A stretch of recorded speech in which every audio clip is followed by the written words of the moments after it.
네, 여러분들께 하나 여쭤볼게요. 여러분 여행 좋아하시나요? 지금 뭐 코로나라서 여행이 사실 막 자유롭진 않잖아요. 그죠? 한 2년 전만 해도 여름 휴가로 국내 여행보다 오히려 그 해외로 가는 게 더 저렴해서 많이 갔던 기억들이 있을 거예요.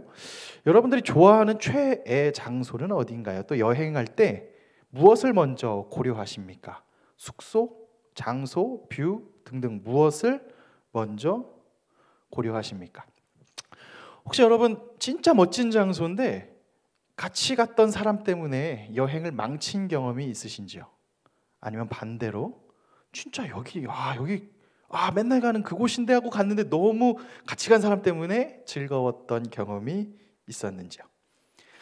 최근에 익스피디아라는 여행사에서 조사를 한 결과 사람들이 어디로 떠나는지보다 누구와 떠나는지를 더 마음으로는 중요하게 여긴다라고 표현했어요.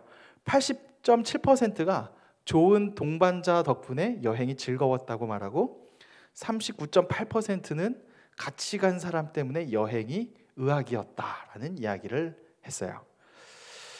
가까운 근교지라 할지라도 즐거운 사람이랑 갔으면 참 좋았고요. 진짜 화려한 곳이라고 할지라도 내가 저 사람이랑 굳이 하면 마음이 어려웠죠. 제 얘기 하나 할게요. 원고에 없는데 우리 현이가 있으니까 생각났어요. 제 인생에 있어서 다시 여기를 갈까 싶은 곳을 한번 간 적이 있어요. 현이도 같이 갔어요. 타이티예요. 남태평양의 타이티. 가오리랑 상어 타고 놀았어요. 뻥이 아니에요. 진짜예요. 장난 아니었어요. 근데 그 둘째 날 아직도 기억나는 게 그 기독교 포비아가 있는 지휘관이셨는데 참모진들은 같이 굳이 그때 저녁에 모여서 판티를 한다고 오라는 거예요. 약간 이 타이티에서 저분과 함께 있어야 된다니, 저분들과 함께 있어야 된다니. 나와 저랑 이제 법무참모 지금 검사하는 친구인데 그 친구 둘이 진짜 아무 말도 안 하고 가만히 정말 타이티 앞에는 막 보석 같은 물이 있고 뭐 한데 우리는 도대체 여긴 어디인가, 나는 누구인가 하는 그 시간들이었던 것을 경험했어요. 아주 화려한 곳이라 할지라도 여러분 상상하세요. 여러분과 되게 안 맞는 직장 상사랑 거기 단둘이 있어봐요. 와우, 그곳이 바로 지옥이죠. 네, 여행은 누구랑 하느냐가 진짜 참 중요합니다. 근데 누구랑 가는 게 되게 중요한 걸 아는데도 우리는 장소부터 찾아요. 여름 휴가 가면 누구랑 갈지보다는 어디로 갈지를 정해요.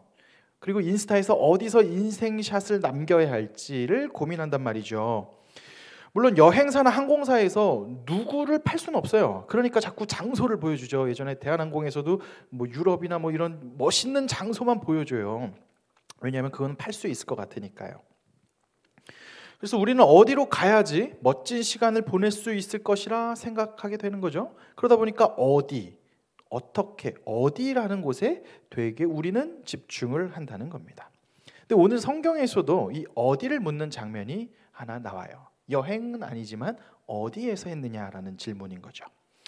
오늘 성경으로 다시 한번 돌아와 볼게요. 오늘 성경은 룻기예요. 뭐 지금 10주 가까이 뭐 계속 룻기만 하기 때문에 이제 귀에 딱지가 얹을 것 같기도 한데, 자, 이방 여인이었어요. 대략 스토리를 설명하면 며느리 이방 여인, 모압 여인이었던 이 룻은 시어머니와 함께 왔죠. 먹을 게 없어요. 할 수 있는 게 없어요. 그래도 뭐 일에 나가서 이삭이라도 주워 보겠습니다 하고 나갔는데, 지지난주에 얘기했죠. 우연히 그 밭이 보아스라는 하나님을 경외하는 사람의 밭이었고 거기서 감사하게 기회를 얻어서 일할 수 있는 기회를 얻었어요.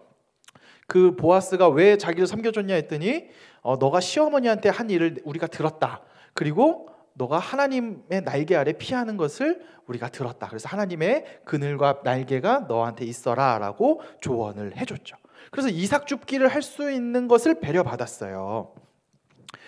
그래서 많이 이제 그 여인이었던 룻은 이삭 줍기를 배려받아서 하나님의 날개 아래서 열심히 받았어요.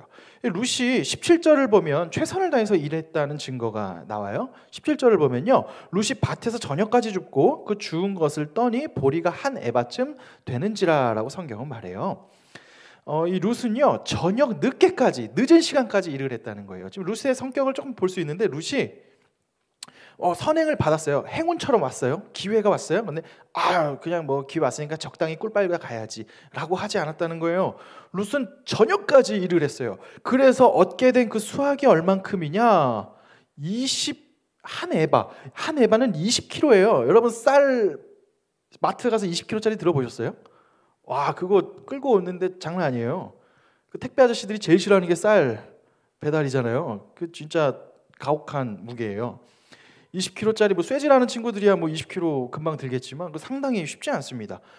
그 루시라는 여인이 지금 오늘 밤새 일해가지고 지금 막 늦게까지 일해가지고 이삭을 주었어요. 떨어진 거 주웠는데 그게 20kg나 되는 포대기에 쌓여 있었어요. 얼마나 많은 양이겠어요. 자, 이렇게 이 양이면 그녀가 며칠 동안 먹을 수 있어요. 자기랑 사는 그 시어머니랑 같이 둘이서 며칠 동안 먹을 수 있는 양이에요. 자, 이게 한마디로 오늘날로 좀 생각을 해보면 이럴 거예요. 홀어머니를 모시고 있는데 지금 당장 나가서 일할 게 없어요. 그래서 일용직이라도 좀 했어요. 뭐 예를 들어서 일당 내가 5만 원이라도 받을 수 있지 않을까 하고 나갔는데 기회가 와서 열심히 일했더니 50만 원을 받은 거예요. 그러면 집에 가서 자랑하고 싶지 않겠어요? 어머니 내가 이만큼 벌었습니다.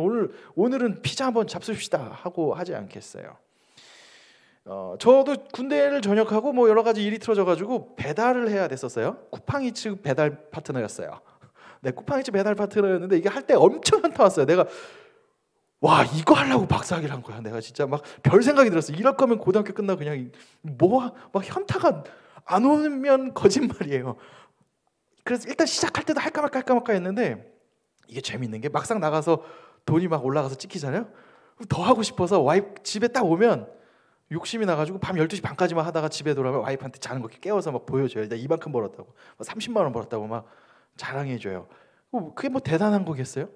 그만큼 생각보다 열심히 기회가 왔을 때 했다는 거잖아요. 그 막 보여주고 자랑하고 싶은 거 아니겠어요? 마치 룻도 자기가 지금 해군을 얻어가지고 20kg나 되는 이 쌀을 얻어왔습니다. 이 보리를 얻어왔어요 하고 시어머니한테 자랑을 했죠. 보여주고 싶었죠. 얼마나 기쁘겠어요. 시어머니도 그거 보고 깜짝 놀랐겠죠. 그러니까 시어머니가 그걸 보고 깜짝 놀라서 19절에 이렇게 물어봐요. 시어머니가 그에게 이르되 야, 오늘 이거 어디서 주었냐? 어디서 일을 하였느냐? 너는 돌본 자에게 복이 있기 원하노라 라고 물어봐요. 시어머니는 물어봤어요. 이거 어디서 얻었어? 야, 어디서 이렇게 했어? 어디서를 물어봤어요. 그런데 룻의 대답은 19절 하반부에 이렇게 이야기합니다. 룻이 누구에게서 일했는지를 시어머니에게 알게 하여 이르되 오늘 일하게 한 사람의 이름은 보아스니이다 하는지라 라고 말을 합니다. 시어머니는 놀라운 축복을 보고 어디에서 일했는지를 물어봤어요. 그런데 룻은 어디에서 물어봤는데 어디에서 일했냐라고 물으면 어디에서 일했다라고 얘기해야 되는데 그게 아니라 누구에게서 일했는지를 대답하고 있어요. 어디를 묻는 시어머니와 누구를 대답하는 룻이 성경에 나옵니다. 여러분의 친구가 있어요? 여러분의 친한 친구가 있다고 칩시다. 그 친구가 어느 날 BMW 키를 갖고 왔어요. 돈 벌었대요. 짜잔 하고 자랑해요. 뭐부터 물어볼 것 같아요? 야, 어디서 벌었냐? 야, 어떻게? 야, 뭐 주식? 뭐 코인? 이런 거 물어보지 않겠어요? 부동산 등등. 또는 아는 친구, 같이 이제 시험에 준비하는 친구가 있어요? 예를 들어 같은 공무원 시험을 준비해요? 오늘 붙었대. 그럼 뭐 물어볼 것 같아요? 야, 어느 학원이냐? 야, 어디서 공부했냐? 라고 물어보지 않을까요? 우리는 생각보다 또 아니면 멋진 옷을 샀어요. 뭐 완전 괜찮은 아이템을 샀어요. 뭐 어디서 샀냐고 물어보잖아요. 왜 우리는 어디를 자꾸 물어볼까요? 왜 고민을 해보니 어디를 물어보는 이유는 가장 확실하게 눈에 보이는 곳이에요. 눈에 보이는 그 장소가 동일하면 동일한 인풋 대비 아웃풋이 나올 거라고 생각을 하는 거죠. 동일한 결과가 나한테도 올 거라고 생각해요. 그래서 그 사람 대신에 내가 거기 가면, 내가 그거 하면, 내가 그 장소에 가면 나도 괜찮을 것 같아요. 그래서 내가 스타벅스 가면 나도 마치 그런 세련될 것 같고요. 내가 어디 가면 되게 괜찮을 것 같고, 내가 뭐 좋은 호텔에 가면 그 급이 될 것 같다라고 생각을 해요. 그래서 장소를 물어보는 것 같아요.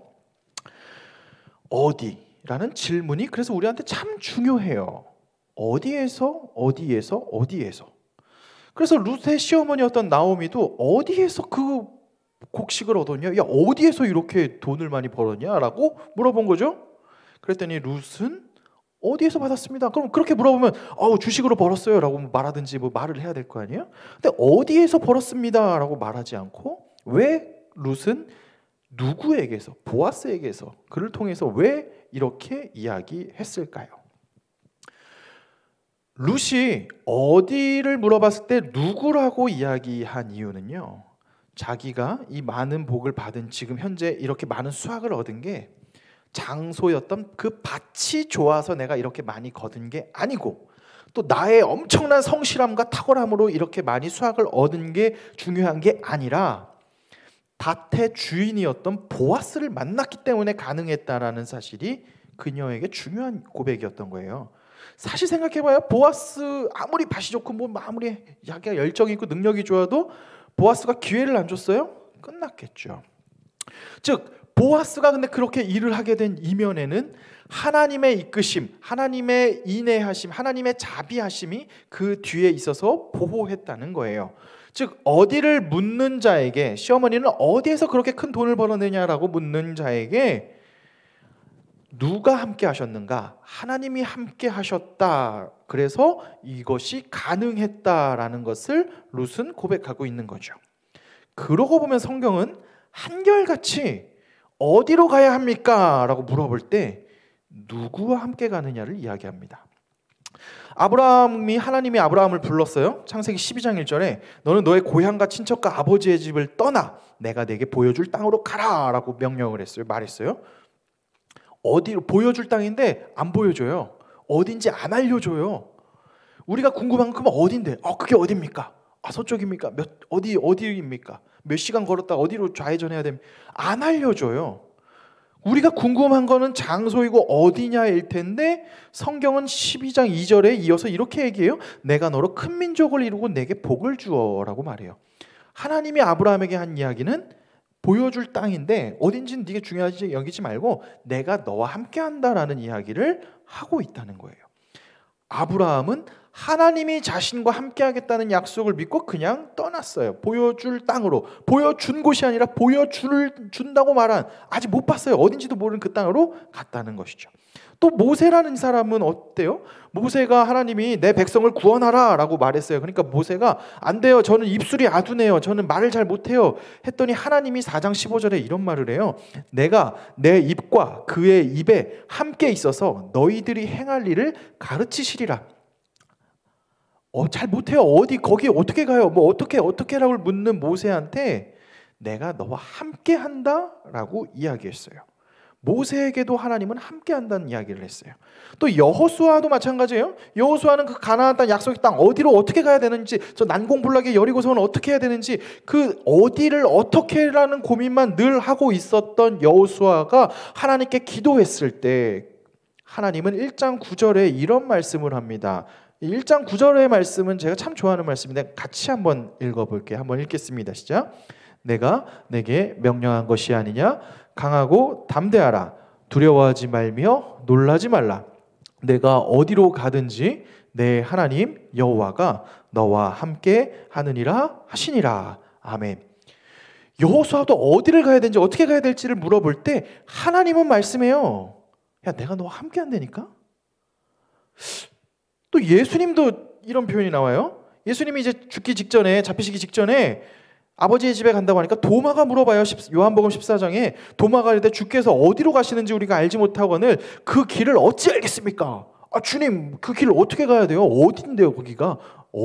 어떻게를 물어봐요. 근데 예수님은 6절에 이런 말을 해요. 내가 곧 길이요 진리요 생명이니 나로 말미암지 않고는 아버지께로 올 자가 없느니라.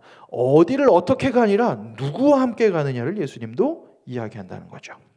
이것 말고도 계속 많아요. 성경은 끊임없이 말해요. 어디로 가야 하는지, 어떻게, 어디서 복을 받는지를 묻는 사람들한테 어디가 아니라 누구와 함께 하느냐를 물어보는 거죠. 누구와 함께 하느냐? 하나님과 함께 하는 것. 예수 그리스도를 통해 주님의 자녀로 동행하는 것을, 이것이 답이다라고 성경은 끊임없이 말을 하고 있습니다. 자, 알긴 알아요. 그런데 이제 우리 이야기로 좀 가져와 볼게요. 그래도 우리는 눈에 보이는 어디에 집착합니다. 어디를 보죠. 그래서 여러분, 여기서 아무리 은혜 받고 해도 여러분 소개팅하고 나갈 때 뭐 보세요? 네, 말하지 마세요. 그냥 누가 저한테 물어봤어요. 저 아직도 기억나요. 옛날에 해병대 1사단 있을 때 같이 일했던 전도사님이 목사님은 사모님 뭐 보고 결혼하셨어요? 얼굴요. 그랬더니 아니 어떻게 목사님이 그렇게 예뻐서 결혼했는데 그런 거잖아요. 그런 거예요. 우리는 생각보다 어디에 집착해요? 어디를 가느냐? 뭐 알긴 알아요. 누구랑 동행하는지, 하나님이랑 함께 해야 되는지, 머리로서 그래. 근데 현실은 좀 다르다는 거죠. 왜 그럴까? 그럼 우리는 뭐 어떻게 해야 될까? 어떻게 해야지 어디를 묻는 관점에서 누구와 함께, 하나님과 함께하는 관점으로 갈 수 있을까? 저는 세 가지를 한번 생각해 봤어요. 첫 번째는 기본적으로 우리는 끊임없이 어디를 묻는 자인 연약한 자임을 인정해요. 그러니까 우리의 연약함, 허접함을 인정해야 돼요. 여기서 시작돼요. 나는 할 수 있어. 여러분 여기서 내가 예수 믿었으니까 나는 용맹정진해. 나는 도덕적으로 나는 괜찮은 인간일 거야 라고 착각하는 사람들이 있어요. 안 착해요. 뭘 착해요. 위선자만. 그럴수록 더 가명내 구린내만 더 뒤로 많이 나요. 기독교인들은 위선자, 그럴싸해 보이는 사기꾼을 만드는 것들이 아니에요. 교회에선 친한 척하고 나가서는 뒷담화하는 그런 것이 아니에요. 그냥 우리의 허접함을 그냥 드러낼 수 있어요. 친구들끼리 있어도 뒷담화할 수 있어요. 교회 다니면 뭐 돈 다 주고 예언자매한테 나 100만 원만 줘 하면 예언이 그래 내 월급 줄게. 안 그러잖아요. 약간 그런 뭐죠. 우리는 그런 자 아니에요. 우리는 연약해요. 어디에 연약하냐? 우린 끊임없이 어디를 물어본다는 거예요. 인생이 어디로 가야 되는지 질문합니다. 나쁘지 않아요. 중요한 질문이에요. 나는 어디로 가는가 질문하기도 하고요. 이 회사를 가야 되는지 저 회사를 가야 되는지 지금 주식을 넣어야 되는지 지금 부동산을 투자해야 되는지 막 물어본다는 거예요. 그리고 또 회사를 이직할 때도 내가 돈을 왜 여기서 때리쳐야 될지, 이직 페이는 얼마나 주는지, 복지는 어떻게 되는지 따지고 물어본다는 거예요. 그게 나쁘냐? 나쁘지 않아요. 우리는 그런 걸 되게 중요시 여기는 연약한 존재임을 인정하라는 거예요. 그래서 성경도 전도서 11장 9절에 이런 표현을 합니다. 한번 같이 읽어볼게요. 시작. 청년이여 내 어린 때를 즐거워하며 내 청년의 날들을 마음에 기뻐하여 마음에 원하는 길들과 내 눈이 보는 대로 행하라. 성경이 참 위로되는 말 아니에요? 목사님 어디를 가야 됩니까? 어떻게 해야 돼요? 네 마음대로 하세요예요. 성경이 말하는 거. 여러분 그냥 아주 그냥 나이브하게 얘기할게요. 지금 교제하시고 없는 분들에게 심심한 위로를 전하지만 지금 파트너가 있으신 분들 어떻게 교제하게 됐어요? 뭔가 매력이 있으니까 했을 거 아니에요. 막 이빨이 달콤한다든지 아니면 뭔가 하여튼 뭔가 있었을 거 아니에요, 그죠? 얘는 행노답이면은 약간 여러분 아픈 거예요 지금. 그러면 약간 행노답인데 내가 계속 만나주는.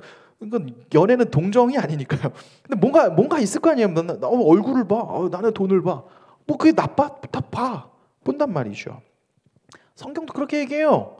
청년의 때 네 하고 싶은 거 하세요. 내 눈에 보기 예뻐? 하세요. 인생샷 찍고 싶어. 가서 찍어요. 누가 말려? 그리스도인들 넷플릭스 보면 보세요. 나도 잘 봐요. 해. 알아서 하세요. 님들 하고 싶은 거 하세요. 연애도 하시고 알아서 재밌는 거 하시고 취업도 여기 페이를 많이 줘서 내가 가세요. 하고 싶으면 지원하세요. 이 회사 하시라는 거예요. 재밌는 얘기죠. 우리는 마치 그러면 안 될 것 같은데 성경은 이에요. 눈에 보이는 것을 행하고 마음에 기뻐하는 것을 행하라 그래요. 그러니 인정해야 돼요. 우리는 연약하기 때문에 더 좋은 것, 이기심이 많아요. 그래서 내 욕심과 이기심이 가득하기 때문에 그걸 더 위해서 달려가려고 몸부림친다는 거예요. 그걸 인정하세요. 아닌 척 하지 마세요. 아니지 않아요. 우리 다 크게 다르지 않잖아요. 이기적인 것도 인정하고 욕심 많은 것도 인정하세요. 그리고 결심해도 넘어진다는 것도 인정을 하세요. 그러니까 여러분들이 타로를 보거나 점집에 가서 어느 회사를 가야 됩니까? 뒤로 교회 다니니까 몰래 점 봐야지. 이런 거 하지 마세요. 그냥 여러분 하고 싶으신 거 하세요. 여러분 가고 싶은 회사 있으면 가시고, 여러분 사귀고 싶으신 분 있으면 사귀시고 하세요. 연봉이든지 야망이든지 그런 걸로 아닌 척 거대 명분 갖다 붙이지 마시고 그냥 솔직히 직면하세요. 나는 연봉이 중요해 하면서 그걸로 가시라는 거예요. 선택을 하세요. 연약하기 때문에 선택을 하세요. 그런데 연약하기 때문에 그럼 다 합리화되는가? 그럼 몰라 그냥 내 욕망대로 살래 하고 포기하고 가라는 건가? 그렇지 않아요. 여기서 바로 두 번째가 나와요. 내 마음대로 연약함을 인정하는데 거기에서 그 지점에서 하나님이 계시다는 것을 기억하세요. 전도서도 아까 네 맘대로 하세요 하고 끝나지 않아요. 네 맘대로 하세요 하면 얼마나 마음 편하고 좋았겠어요. 9절에 이어서 하반절은 이렇게 얘기해요. 한번 같이 읽어볼게요. 시작.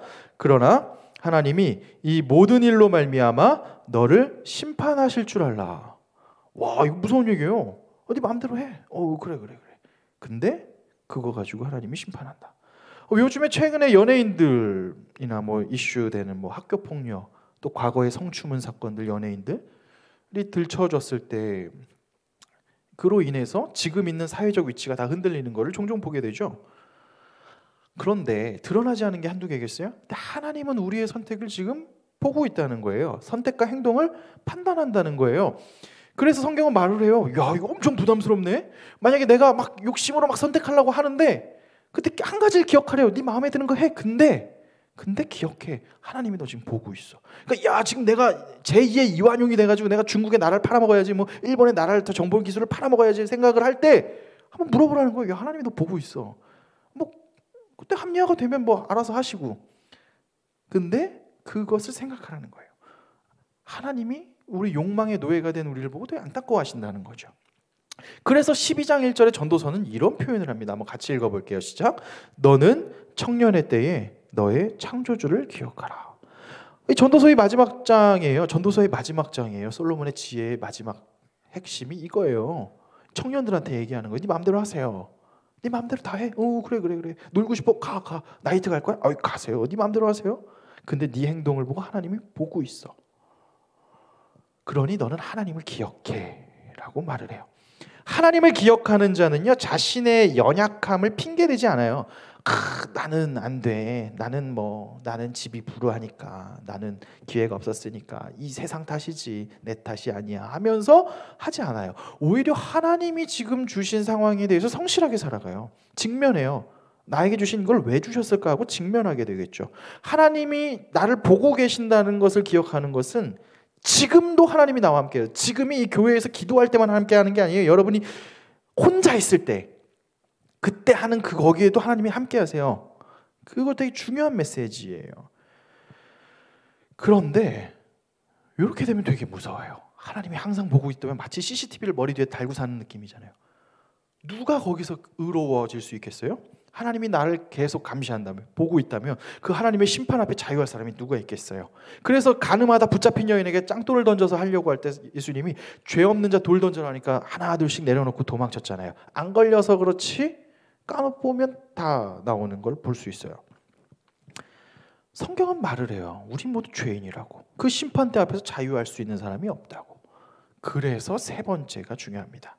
세 번째는 그런 우리를 위해서 예수 그리스도께서 오셨다는 거예요. 로마서 3장 23절과 24절은 이렇게 이야기합니다. 같이 한번 읽어보겠습니다. 시작.